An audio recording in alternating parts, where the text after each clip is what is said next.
Strap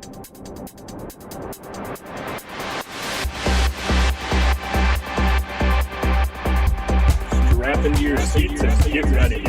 It's time for the Mortarpod.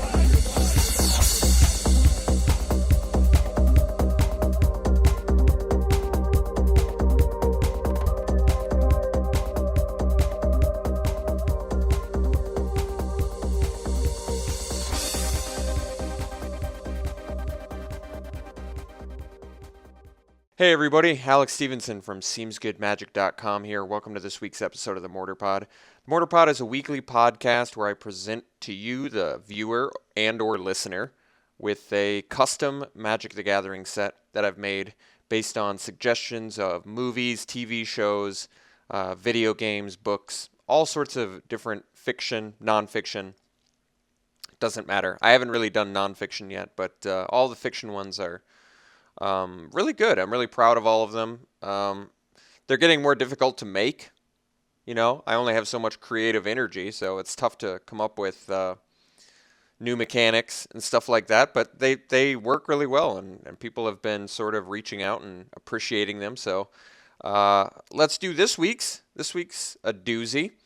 Movie from my childhood. We're doing The Goonies. The Goonies is an awesome movie. I definitely recommend rewatching it. It holds up very well. I mean, there's definitely some dated stuff in it, but it's awesome. Still hilarious, and just a great job by all the kid actors in that. Just for all ages, you know, young, old, everybody loves the Goonies. Just a great movie. So, surprisingly translated well to Magic the Gathering cards. And I got a little more help from Reddit this time around, so the Reddit community helped clean up some of the cards that maybe had a few, syntax issues with them. Okay, to start it off, we've got Mikey, Reluctant Leader. So you'll remember Mikey, played by Sean Astin, who went on to be Frodo's buddy in Lord of the Rings. And he was Rudy later in his life. But he was sort of the reluctant leader in this movie, so I figured he'd get the namesake of it. So Mikey, Reluctant Leader, is 2 white for a 2/2 legendary human. He's mythic. And then he has 2 white and tap. Creatures you control get +1/+1 for each white creature you control until end of turn.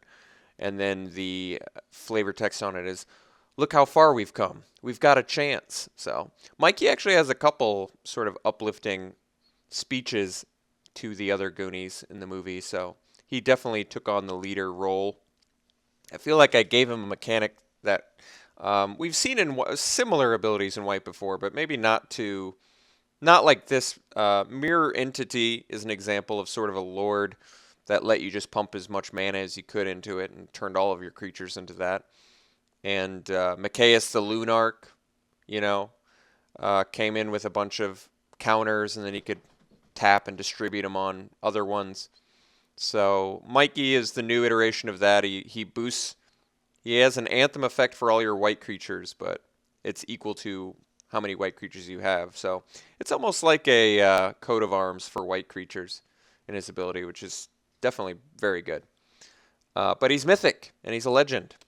There were a couple people that left feedback that said a lot of these cards were overpowered, but I think people tend to forget that legendary mythics can kind of push the boundary a little bit on power level, mostly because you can only have one of them out at a time, so it's not like they get better in multiples. And I kind of like that a lot for designing legends too, because it lets me push the envelope a little bit on power level. Next we have Mouth Linguistics Master, played by Corey Feldman. He is a white and a blue for a 2/2 mythic legendary human. He has the mechanic of this set called Frustrate, which is tap and attacking creatures get -1/-0 until end of turn. And then he has an activated ability for 1 colorless. Mouth Linguistics Master becomes the color of your choice until end of turn. And then finally his static ability, prevent all damage that would be dealt to Mouth Linguistics Master by creatures that share a color with it. So I wanted to play on the fact that he spoke Spanish in the movie, since that was sort of a big deal that he spoke some other languages and he was a young kid. So becomes the color of your choice, meaning he can speak other languages, and then because he can speak their language, you prevent all damage they would deal to him. So it's like diplomacy. Basically, he speaks to them in their language, makes them comfortable with him. Moving on, we've got Chunk, Devourer of All. I think everybody remembers Chunk from Goonies. Definitely the most memorable character. So Chunk, Devourer of All is a red and a white for a 1/2 mythic legendary human creature. He also has Frustrate. And then he has, whenever a creature attacks you, it deals 1 damage to its controller. So pretty good ability set, in my opinion. Both Mouth and Chunk have this Frustrate ability because it does seem like they're getting sort of chased around by the main bad guys, the Fratellis, throughout the movie. Chunk's flavor text: okay, Michael Jackson didn't come over to my house to use the bathroom, but his sister did. So Chunk, kind of a known fibber or liar around their little town. So definitely more reasons why he frustrates people.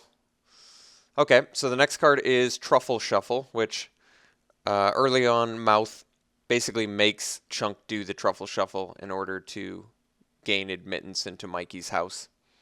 And Truffle Shuffle is 1 red sorcery. It's a common. Target creature can't block this turn. Draw a card. This is actually a card I'd like to see in Limited because I'm an aggressive player. The flavor text is, come on, do it. Come on, do it.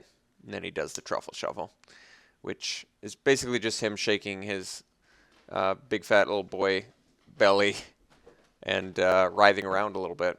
But it's got a fancy name and everything. So yeah, I think if Truffle Shuffle was printed, it'd be a pretty highly played Limited card. I'm not sure if it would break through to Constructed, but cantrips, I feel like, often have the best chance of doing that. Next, we have Data Inventor Extraordinaire. This is kind of cool because in Steven Spielberg, the guy who directed Goonies, I believe he directed it, he at least played a big role in it. Also had this same actor play Short Round in the Temple of Doom, Indiana Jones and the Temple of Doom, which I thought was funny because I've also made a magic set for that. So it's all coming together. Once I have every movie in Hollywood made, you'll see all the different relationships directors and actors have. So Data Inventor Extraordinaire is a white and a blue 2/2 legendary human. He's only rare. He's not a mythic. He has hexproof, and he has a blue and tap. Put a colorless artifact token named Wings of Flight onto the battlefield with. Sacrifice this artifact.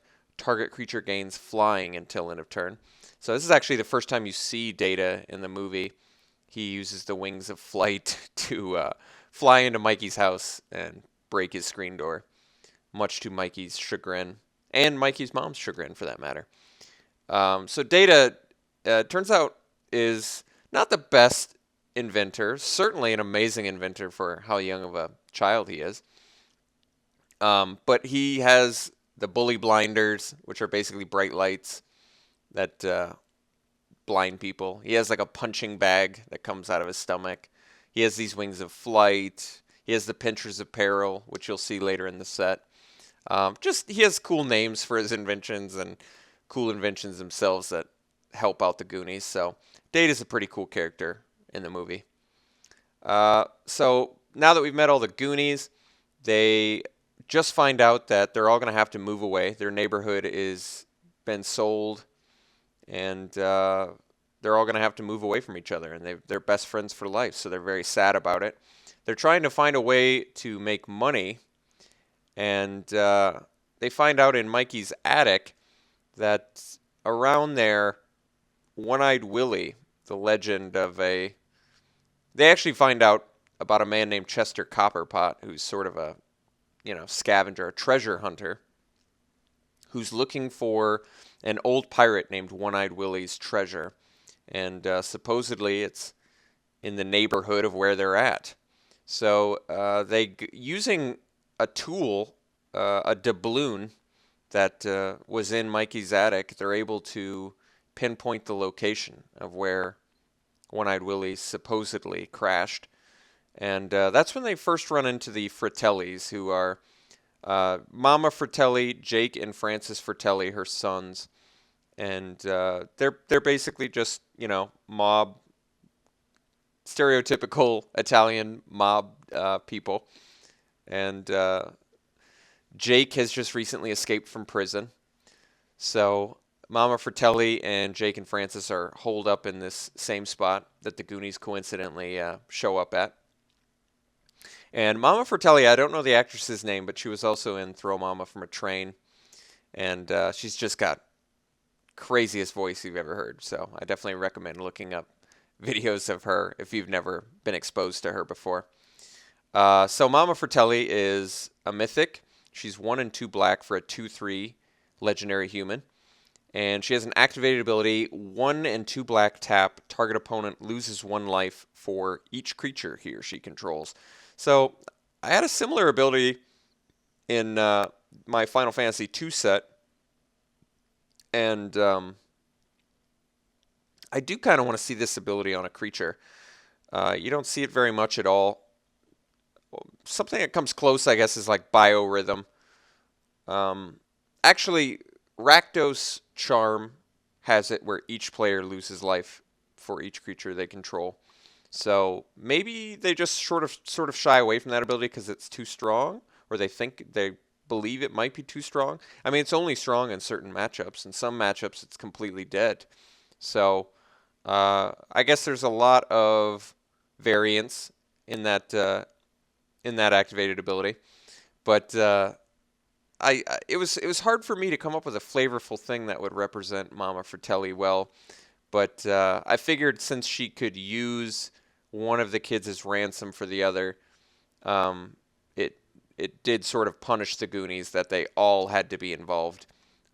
It helped and hurt them. It hurt them in that Mama Fratelli and the Fratellis only had to really grab one of the Goonies to be able to hold ransom, whereas if there was only, one Goonie, they'd be able to get away easier. So that's the only flavorful way I could think of to evoke her personality. There's probably a better solution I could have come up with, but I just didn't. That was the one that came to mind. Next we have Sloth.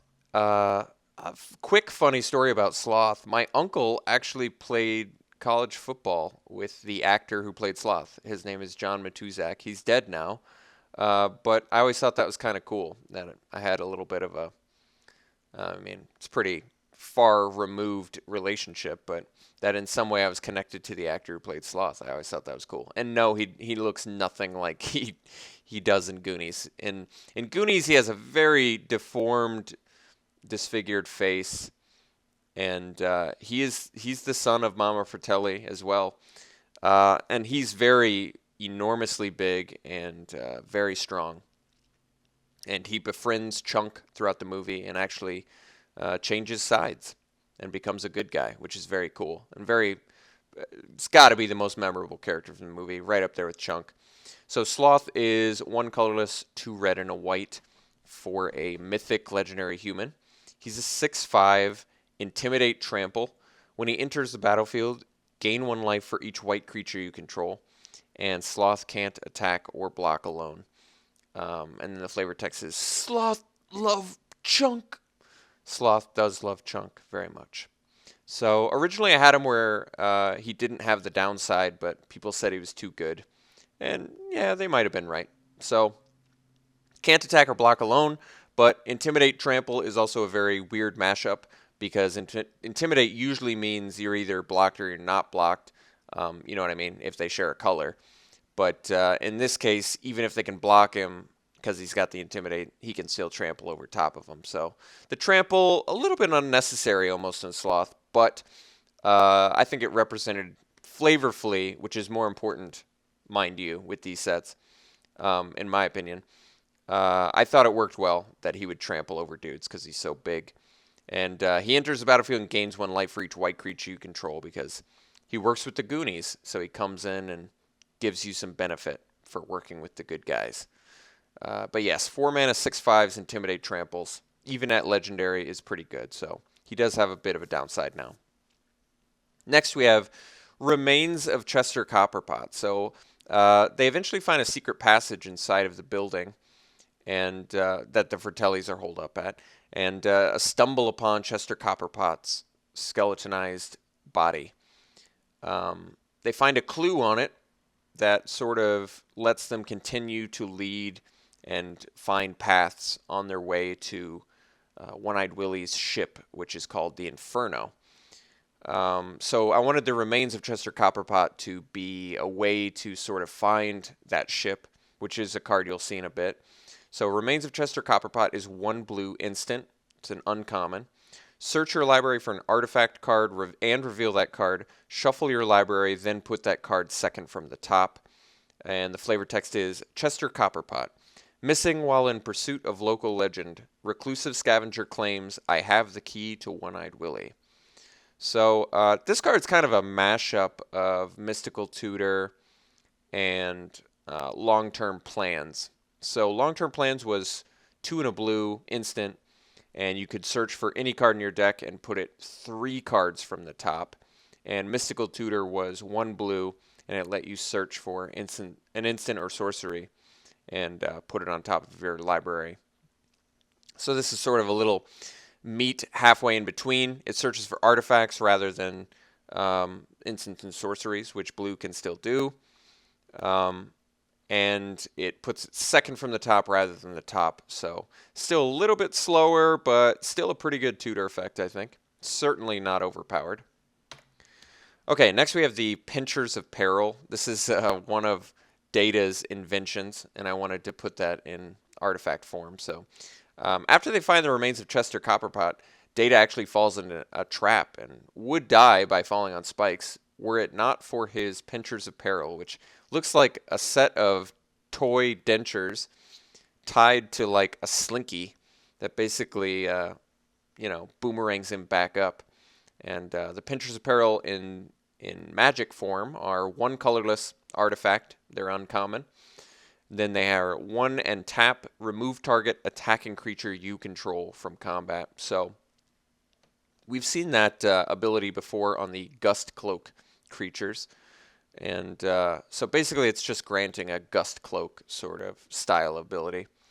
And the flavor text on Pinchers of Peril, of course, I'm setting booty traps.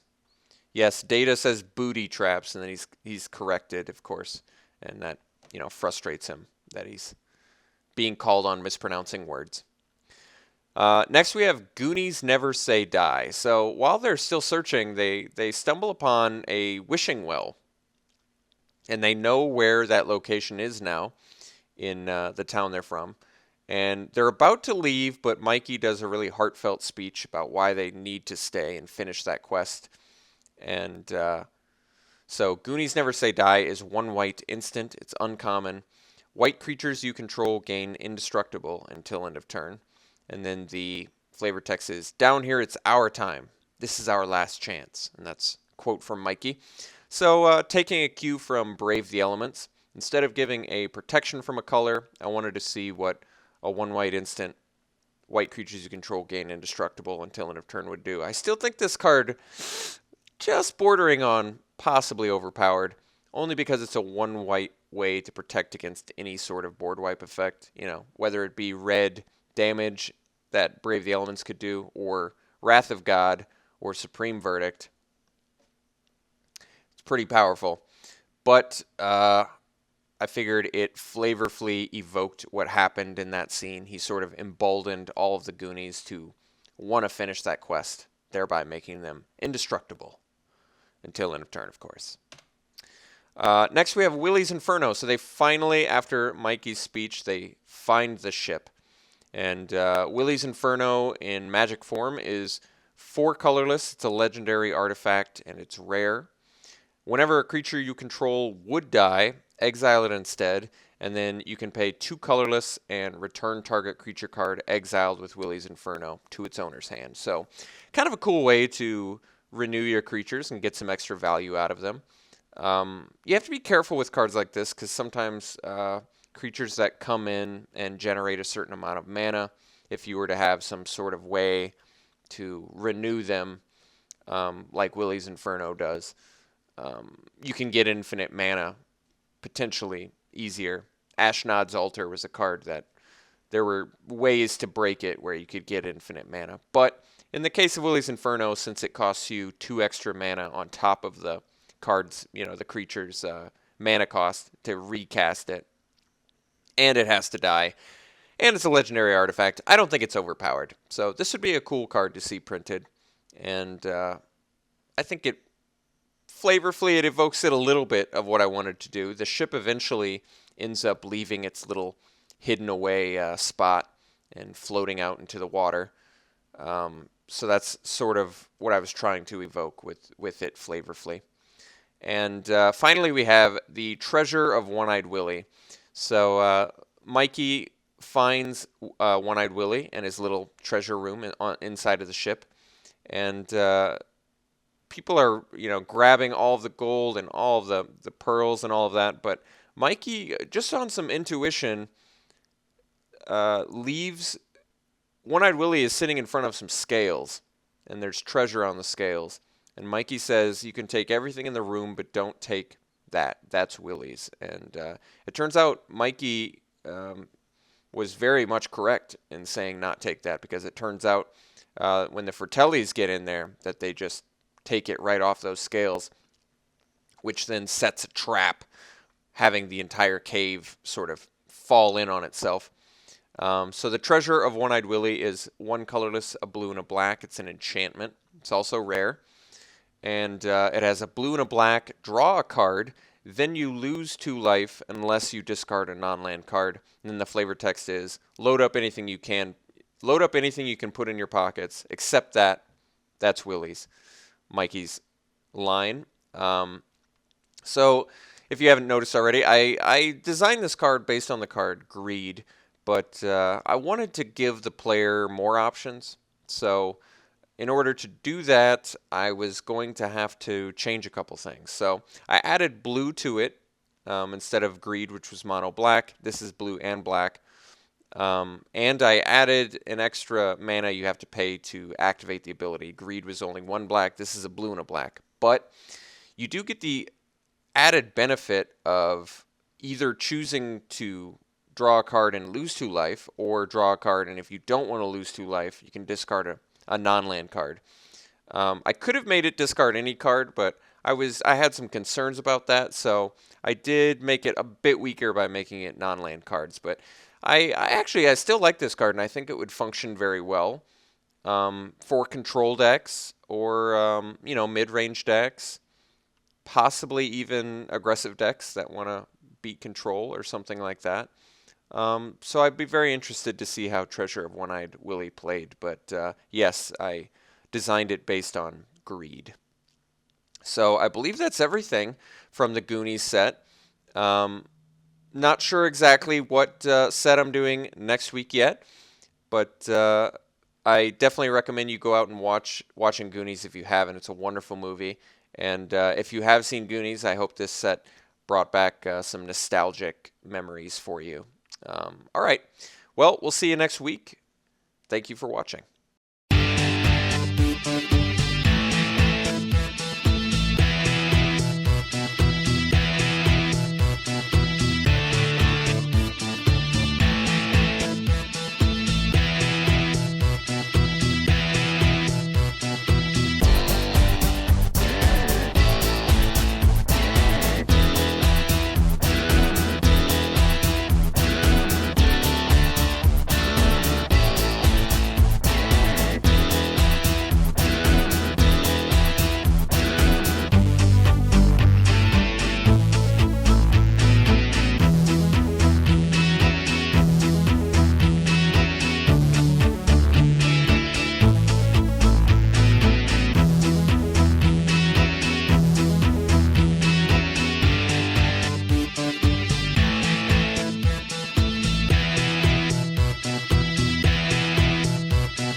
Bye.